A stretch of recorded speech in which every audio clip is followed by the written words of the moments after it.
नामस्मरण होणार आहे त्याचं खऱ्या अर्थाने पुण्य तुम्हाला सगळ्यांना मिळणार. ही शिवरात्र म्हणतात, महाशिवरात्र. कारण नवविधा भक्तीमध्ये जे काही भक्तीचे प्रकार सांगितलेले आहेत त्यामध्ये श्रवण भक्तीला अनन्यसाधारण महत्व दिलेलं आहे.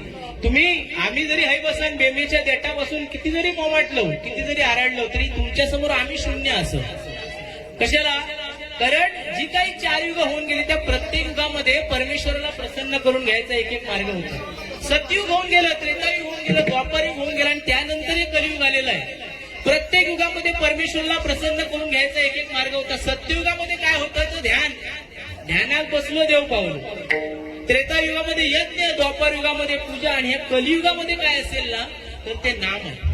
मग ते तुम्ही कीर्तनाच्या माध्यमातून घ्या, भजनाच्या माध्यमातून घ्या, नामस्मरण होणं गरजेचं आहे. आणि ह्या नामस्मरणाला पसंती आज या गणेश मित्र मंडळाने दिलेला एकदा जोरदार टाळ्या त्यांच्यासाठी झाल्या पाहिजेत. कारण कुठल्याही कार्यक्रमाचं आयोजन करायचं झालं तर त्यासाठी उत्तम नियोजन लागतं.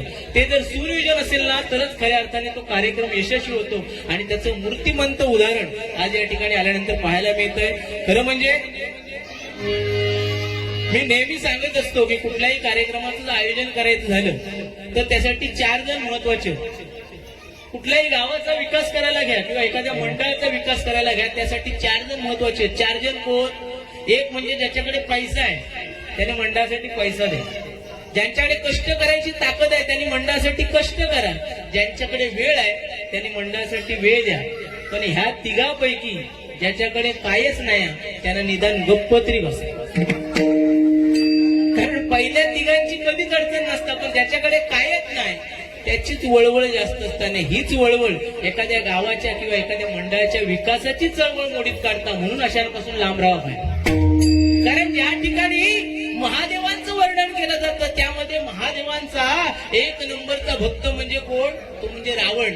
आणि रावणाने सांगितलंय की रावण ज्यावेळेला मृत्युमुखीशी झंझ देत होता त्यावेळेला तो प्रभू रामचंद्राने एक चांगली गोष्ट सांगून गेला. काय? अरे मी तुझ्यापेक्षा सगळ्याच बाबतीमध्ये मोठा होतो, वयाने, ताकदीने, बुद्धीने. एवढंच नव्हे तर माझं कुटुंब सुद्धा तुझ्यापेक्षा मोठं होतं, तरी सुद्धा या युद्धामध्ये मी हरलो आणि तू जिंकलास. का?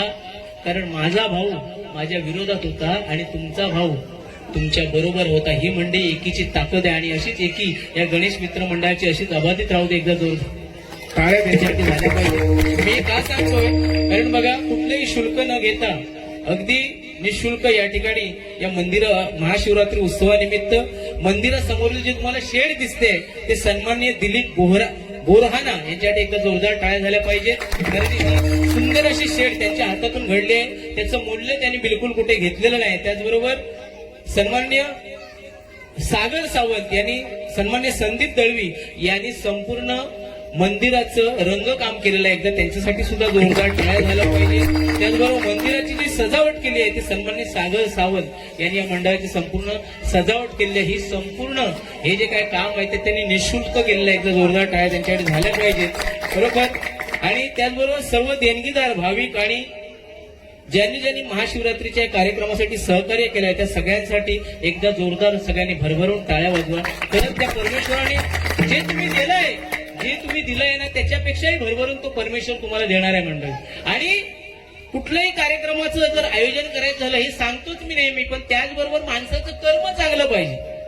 तुम्ही जर धर्म कराल ना तर त्या परमेश्वराकडे तुम्हाला मागावं लागणार आहे, पण तुमचं कर्म जर चांगलं असेल ना तर त्या परमेश्वराला तुम्हाला नक्कीच द्यावं लागणार आहे. आणि हे जर तुम्ही कर्म चांगलं केलेलं आहे परमेश्वर नक्कीच तुम्हाला चांगल्या प्रकारचं त्याच्यामधून जे काही चांगलं आहे ते तुम्हाला तो तुमच्या समोर कृपाशीर्वाद स्वरूपी तुम्हाला देणार आहे.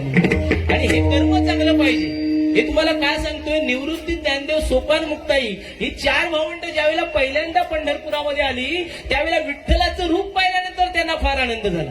आणि त्या विठ्ठलाच्या रूपाचं वर्णन करत असताना शेजारी उभ्या असलेल्या मुक्ताईला ज्ञानोबा माऊली सांगतायत, अगं मुक्ते, रूप पाहता लोचणी, सुख झाले हो साजणी.